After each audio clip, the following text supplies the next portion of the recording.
quando eu vi Marcha das Madalenas, eu disse Marcha das Margaridas, né? Me veio logo a imagem daquelas que conseguiram ser 100 mil mulheres marchando, né, lá na Esplanada dos Ministérios em Brasília, em 2015, e já tinham feito outras 4 marchas antes, né, sempre no dia 12 de agosto, lembrando o assassinato da Margarida Maria Alves, das mulheres agricultoras. E a luta delas, as palavras de ordem eram contra a fome e a violência sexista. E foram acrescentando outras palavras de ordem, por desenvolvimento sustentável, com justiça, autonomia, igualdade e liberdade. Então, isso me parece que vai junto, essas 2 marchas, e o que eu ressalto nessa Marcha das Madalenas é que somos muitas Madalenas. Essa marcha tem um caráter de protesto, de convicção daquilo que a gente vale e de determinação de ir em frente, né, na busca da nossa realização como pessoas humanas amadas por Deus. Maria Madalena, né, que conviveu com Jesus e que foi, de fato, uma discípula com quem ele teve uma aproximação muito grande. Ela é sempre a primeira citada quando vem no grupo das mulheres que acompanharam Jesus, que seguiram Jesus, e ela também é a primeira testemunha da ressurreição, naquele texto tão bonito de João, né, onde tem um jogo de como se fosse um esconde-esconde, né, que aparece também no Cântico dos Cânticos. Então, Maria Madalena ali, ela é um pouco a figura da mulher do Cântico dos Cânticos, né, que busca o amado, depois perde o amado, depois encontra o amado, depois perde. Então, aquele jogo que aparece no jardim, né, e ela confunde Jesus com o jardineiro, nos remete ao Cântico dos Cânticos. E ela foi, de certa maneira, confidente de Jesus, né? Aquele encontro dele com ela, ele já ressuscitado, mostra a familiaridade entre os dois, enquanto que havia uma sintonia muito forte. Ele a chama pelo nome, e isso é muito importante, é um momento onde ela consegue reconhecê-lo. Mas, na realidade, esse rosto de Maria Madalena foi depois desvirtuado, né? E não só de Maria Madalena, mas os rostos de outras mulheres, de muitas mulheres, foram perdidos ou foram desvirtuados em toda a literatura bíblica e em muitas outras também. Mas a minha especialidade é mais na Bíblia, é aí que eu vou falar um pouco entre as mulheres que aparecem na Bíblia, e especialmente aí no caso de Maria Madalena, como ela foi desvirtuada e ocultada, e as outras mulheres ocultadas também. É muito significativo que nos textos do Novo Testamento, as discípulas de Jesus só aparecem nos evangelhos. Quando se formam as comunidades primitivas, elas não são citadas. A única que é citada é Maria, mãe de Jesus. Somem todas as discípulas que seguiram Jesus. Aparecem outras mulheres, nas cartas de Paulo e nos Atos dos Apóstolos, Priscila, Febe, Jônia, a mãe de Marcos, muitas outras. Mas somem as seguidoras que acompanharam Jesus desde a Galileia. Por que será? Por que será que essas mulheres somem, não aparecem mais nas comunidades do Novo Testamento, enquanto os discípulos de Jesus, os 12, aparecem? E por que a primeira testemunha da ressurreição, que foi Maria Madalena, ela não entra no grupo dos 12? Alguma coisa aconteceu. Houve um ocultamento. São chamados de ministérios, e ministério significa serviço, e mulheres sempre foram identificadas com serviço. É verdade que em muitas igrejas cristãs essa barreira já começou a ser derrubada, infelizmente na Igreja Católica, haja visto o final, né, o resultado do Sínodo da Amazônia, né, que não abriu possibilidade nenhuma para a mulher, nem mesmo com diaconisa. Mas nem o Papa está conseguindo romper essa barreira. Ele vai com um jeitinho aqui e ali, né, vai tentando, como ele fez com a consagração deste dia de hoje, a Santa Maria Madalena. Então, eu me proponho a fazer algumas memórias bíblicas de rostos de mulheres que seriam as Madalenas. Alguns exemplos. Mas para fazer um pouco leitura bíblica, que eu fiquei muito estimulada pela última live que eu vi da Ivone Gebara, porque ela fala a respeito da história e fala a respeito da memória. Então, ela diz que a memória é sempre misturada com o esquecimento. O esquecimento é proposital, muitas vezes, né? E que a Bíblia registrou a memória dos grandes, todos homens, né? Patriarcas, reis, heróis, juízes, profetas homens, legisladores, sacerdotes. Sobra muito pouco para as mulheres como Sara, como Agar, como as rainhas, algumas rainhas que tiveram importância na Bíblia e outras líderes que a gente sabe.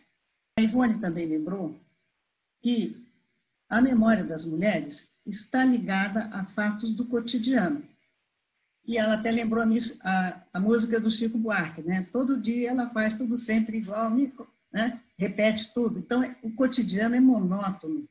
Ele não traz fatos importantes. Ele é repetitivo.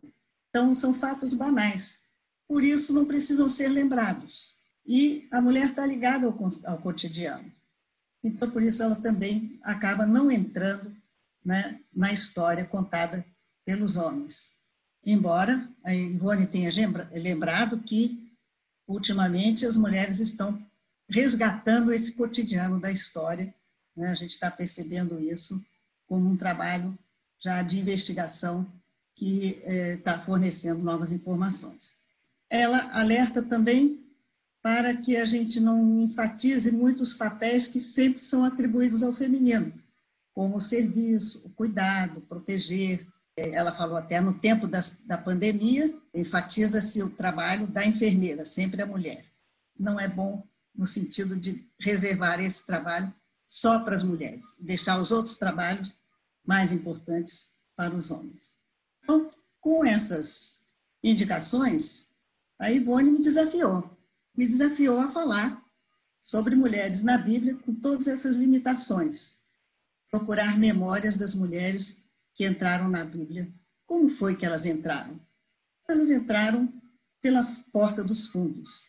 Elas entraram como uma espécie de tapando alguns buracos entre os textos, né? E esses textos emergem sem pedir licença aos redatores finais. Quer dizer, os redatores finais acabam não conseguindo apagar certos textos bíblicos que vão revelar alguns aspectos das mulheres.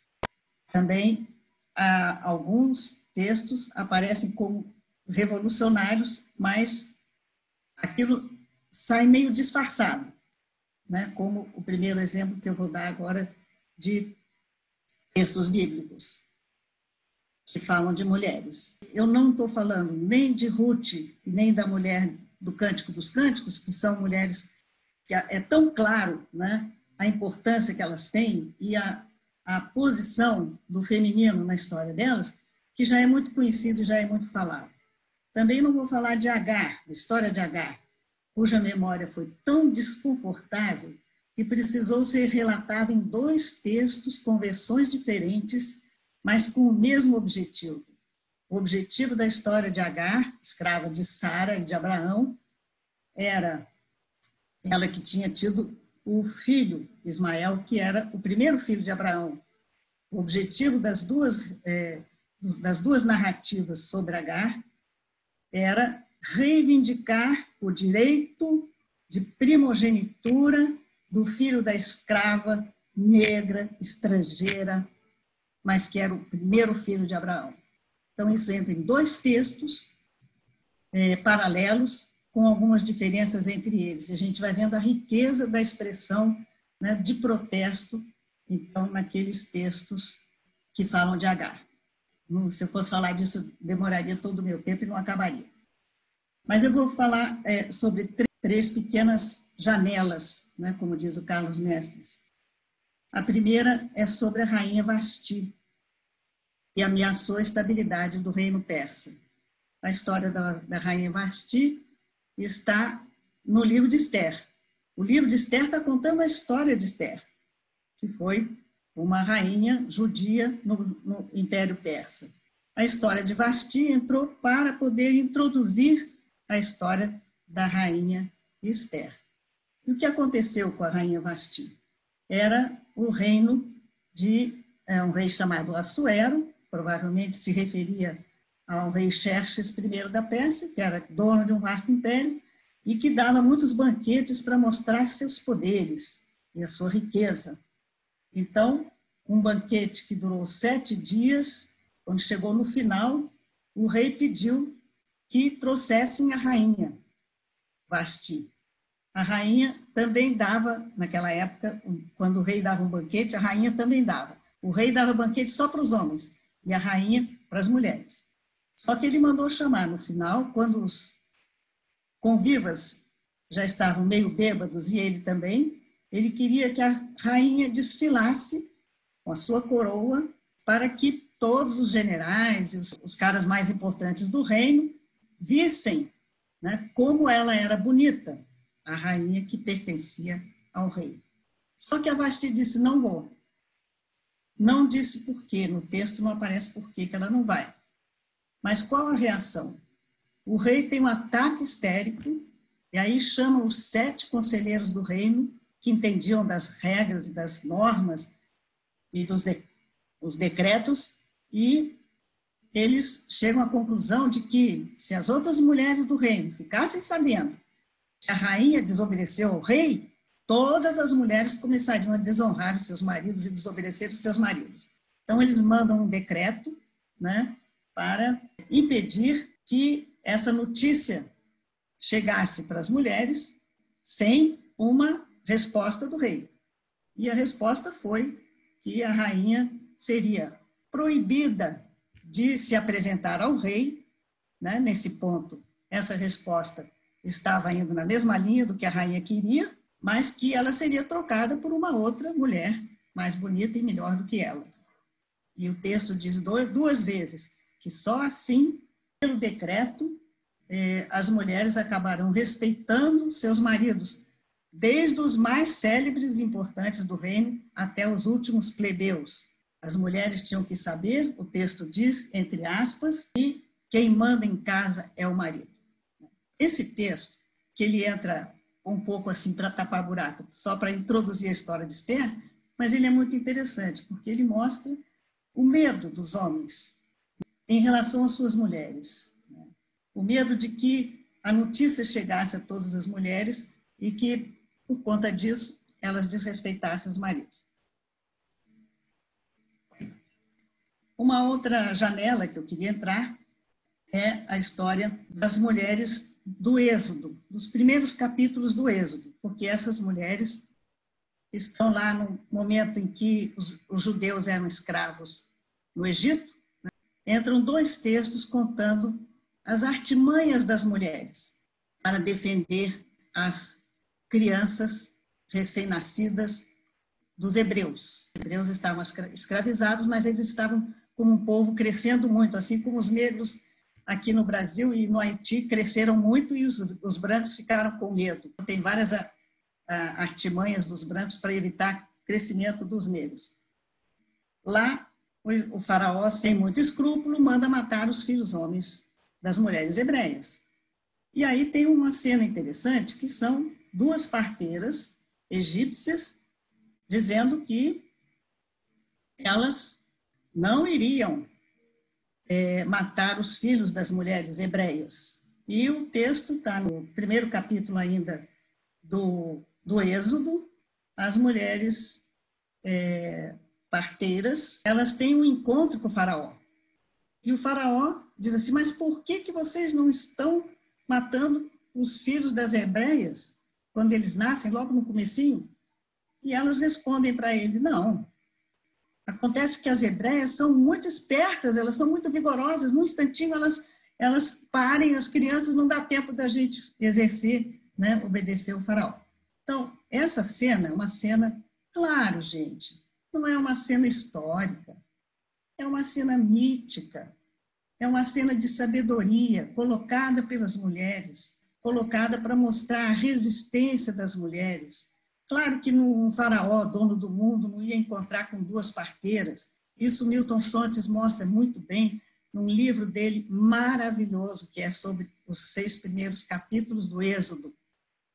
Ele faz um comentário muito interessante, falando que esses textos, eles trazem um cenário histórico que, na realidade, abre um espaço para as relações pessoais entre as parteiras e o faraó. Então, esses textos têm um caráter típico, esses textos foram escritos num ambiente de mulheres que estão preocupadas em defender a vida das crianças. E logo em seguida vem um texto que conta a história do nascimento de Moisés, também um texto muito interessante, onde a mãe de Moisés, o texto diz que quando Moisés nasce, ela teria que jogar no rio Nilo. E ela olha e vê o menino tão bonito. Qual é a mãe que não acha o menino bonito? O filho bonito, né? Então, ela quer guardar. E ela esconde ele por 3 meses, depois não dá mais. Então, ela arruma um cestinho, coloca ele no rio Nilo e a princesa vai encontrar. Então, ela já manda a irmã de Moisés ir lá oferecer para a princesa, que a princesa, quando vê o menino e que vê que ele está chorando, ela fica com pena e diz, deve ser filho de uma hebreia. E ela resolve adotar o menino. Então, ela chama as companheiras, chama as criadas e diz, vamos salvar o menino. E manda a irmã de Moisés chamar a mãe para amamentar. Então, esse texto mostra a filha do faraó descumprindo a lei, a ordem do pai, e ainda promete para pagar para a mãe amamentar o menino. Ou seja, é um texto irônico, está mostrando que o faraó não manda nem na casa dele, porque ele está pagando para uma mulher amamentar um filho de um hebreu que ele tinha mandado matar. Então, esse aspecto assim de humor que tem no texto, né, leva a observar o quanto que esses textos são criados como de forma mitológica, e aí teria muitas outras coisas para dizer, mas o ambiente desses textos é o ambiente da sabedoria.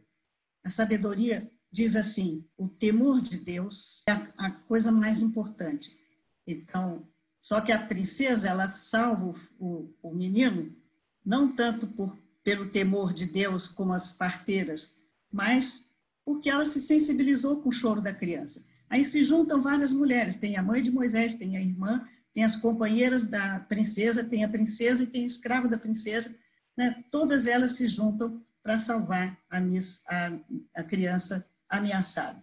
A ideia de que a beleza é importante também entra aí nesse conjunto, porque as 2 parteiras receberam nomes de princesas.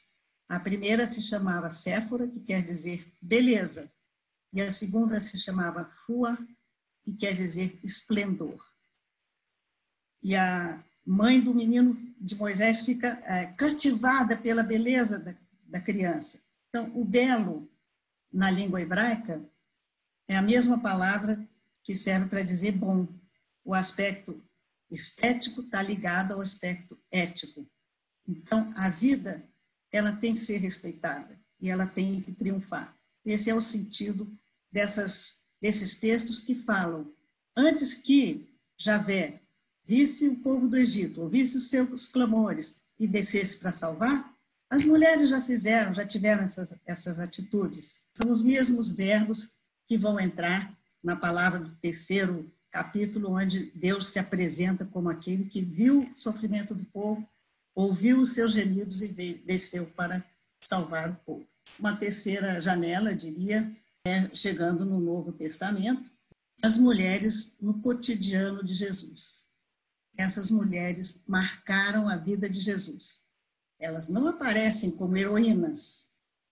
Elas vão aparecer, como eu dizia, de uma forma muito jeitosa, se a gente souber ler os textos. Em primeiro lugar, teria que falar de Maria, mãe de Jesus, não tem jeito de não falar sobre ela, porque, em geral, ela é apresentada na Igreja Católica como aquela que é virgem, que é mãe, que é rainha, que é misericordiosa, supermãe, enfim.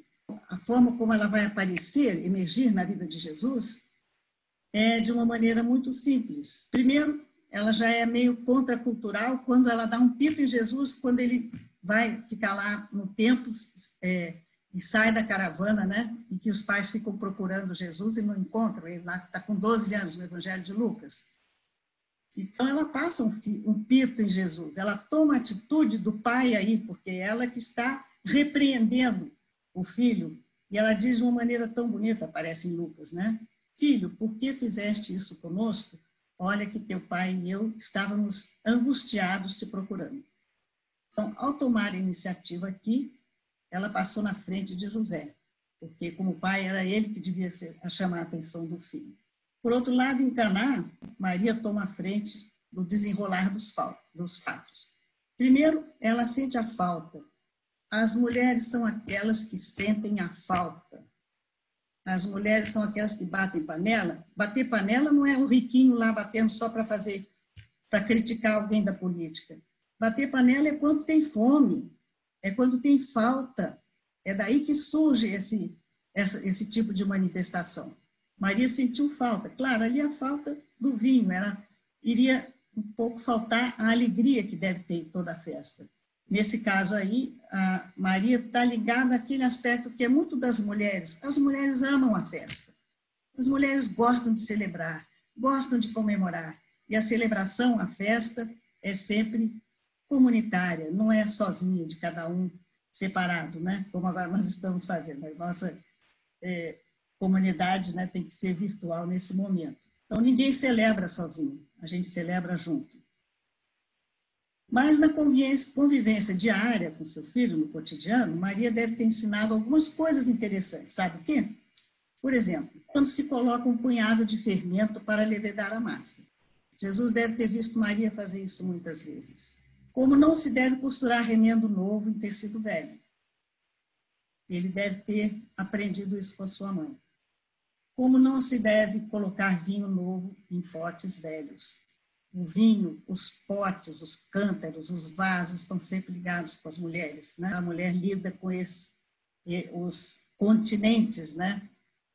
Dos líquidos, né? De todas as espécies, no seu cotidiano. Como se deve cuidar das sementes e acreditar que a mais pequenina vai fazer brotar a maior árvore onde os pássaros vão pousar.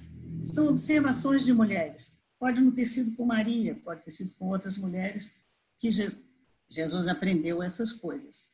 Então, ele vai tendo lições de vida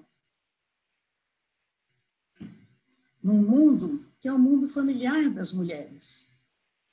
Que os lírios do campo são belos e que não precisam se preocupar com sua roupa, porque o Pai os reveste de beleza natural. Que os pássaros do céu não plantam nem colhem, nem acumulam, mas o Pai os alimenta a cada dia. Né?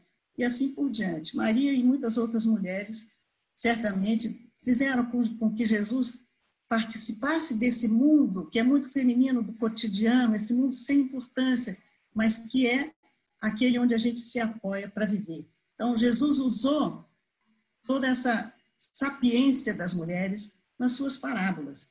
E as parábolas não são só sabedoria, as parábolas também são profecia. Aí pegamos o exemplo da mulher cananeia, por exemplo. Né? Como muitas outras, ela não tem nome. A maioria das mulheres que aparecem no Evangelho não tem nome.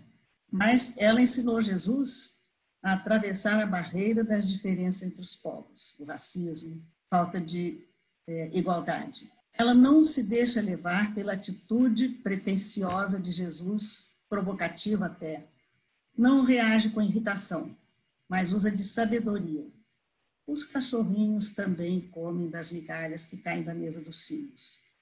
Essa atitude vai levar Jesus a ensinar mais tarde. Quem se humilha será exaltado, e quem se exalta será humilhado. Quem saiu exaltado nessa história foi a cananeia, e ela não teve nome, não saiu o nome dela. A Fiorenza mostra isso muito bem, né? Escreveu um livro sobre isso, a partir daí. Por outro lado, eu queria lembrar de uma coisa. As mulheres cuidam de Jesus. Jesus curou muitas mulheres. e as mulheres cuidaram de Jesus. São muitas, mas só algumas são nomeadas. Em geral, elas não estão sozinhas, elas vão juntas, né? Maria Madalena e as outras, a Maria fulana de tal, a mãe dos filhos de Zebedeu, que também não tem nome, né? É a mãe dos filhos de Zebedeu, o importante era o pai. Então, as mulheres, muitas vezes elas estão em grupo, mas algumas estão sozinhas. Cuidar de Jesus é como, por exemplo, aquela que unge a cabeça de Jesus na véspera da paixão, e ela é criticada pelos discípulos e defendida por Jesus, que diz, ainda que onde quer que a boa nova seja anunciada, será falado, se fará memória dela, mas essa daí também não tem nome. Tem a outra que lava os pés de Jesus com suas lágrimas e enxuga com os cabelos, Maria Clara já falou dela, está no Evangelho de Lucas, aparece também em João, e Jesus, contradizendo o fariseu, que só via nela uma pecadora, ele vai elogiar aquela mulher, porque o que importa não é se ela pecou muito, é se ela amou muito. Então, não importa o que ela fez de pecado, já que ela esbanjou amor junto com o perfume que ela esbanjou nos pés de Jesus. Chegando mais perto, né, as discípulas de Jesus, Maria Madalena, a gente falou, não vou mais me demorar nela, né? Claro que ela não é citada no sentido de descrever um pouco mais como foi a relação dela com Jesus, mas ela é citada muitas vezes junto com as outras. E sai sempre a expressão, aquelas que seguiam e serviam a Jesus desde a Galileia, né? Vai aparecer lá no final, já indo para Jerusalém, onde ele ia ser morto. Então, elas seguiram desde a Galileia, elas viajaram junto com Jesus, e elas foram servindo a ele.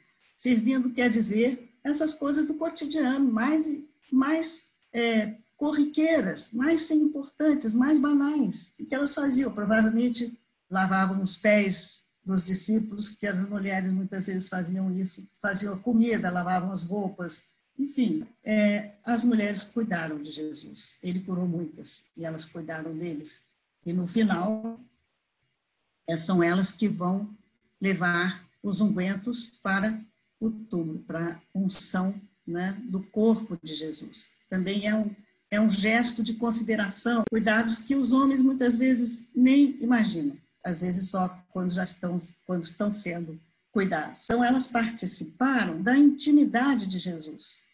Ficaram junto dele na cruz, ao lado da mãe dele, cuidando até o fim. E Madalena era confidente de Jesus, já que ele a chama pelo nome na situação da ressurreição, em que ela aparece como a amada do Cântico dos Cânticos. Concluindo, voltemos às Madalenas Margaridas. Em tempos de pandemia, vamos recorrer à poesia, como no Samba da Utopia. Mas não é um Samba da Utopia que eu vou trazer, é uma poesia da Agostinha Vieira de Mello, mulher beneditina, que depois de passar 18 anos no mosteiro, foi morar na favela lá na Paraíba, João Pessoa. Ela era uma beneditina poetisa, e ela então recita o seguinte, cita primeiro o Evangelho. Quando cresce, torna-se a maior de todas as hortaliças, e as aves do céu se abrigam nos seus ramos. Depois ela cita Mário Quintana. Todos esses que aí estão atravancando o caminho, passarão, e eu, passarinho. Aí vem a poesia. Certo, admiro a mostardeira de mínima pequenez. Sobe, teimosa, sequiosa, laboriosa, ciosa, briosa, tinhosa, ardilosa, desejosa, pressurosa, habilidosa, revoltosa, contagiosa, fervorosa, noticiosa, carinhosa, esperançosa. Sobe e se faz pé de mostarda, braços e mãos abertos com as bandeirinhas do movimento CDT, conhecer os desejos da terra. Admiro a mostardeira, já com sua copa aberta, lona verde de circo estendida para risos e prazeres. Admiro mais ainda a mostardeira quando se faz sombra e abrigo para a passarinhada da terra. Na minha passariez de passarinha, pergunto, mas se um dia os herdeiros do dono do campo, por idolatria, e já então com uma multidão de mostardeiras, instaurarem um latifúndio de mostardas, apenas parideiras para suas sanhas acumuladeiras? E será do circo verde e das brincadeiras das folhas equilibristas, e das moças do trapézio, e dos risos e dos gemidos inenarráveis de passarinhas sem pão, irmãs das irmãs e dos irmãos sem terra? Que será da passarinhês das passarinhas que voam e pousam na vida, equilibrando ecologicamente gineceus e androceus? O que será que será? Aí se vai dar um jeitinho, e já começou, em novos grãos de novas mostardas. É isso aí. Agostinha Vieira de Mello.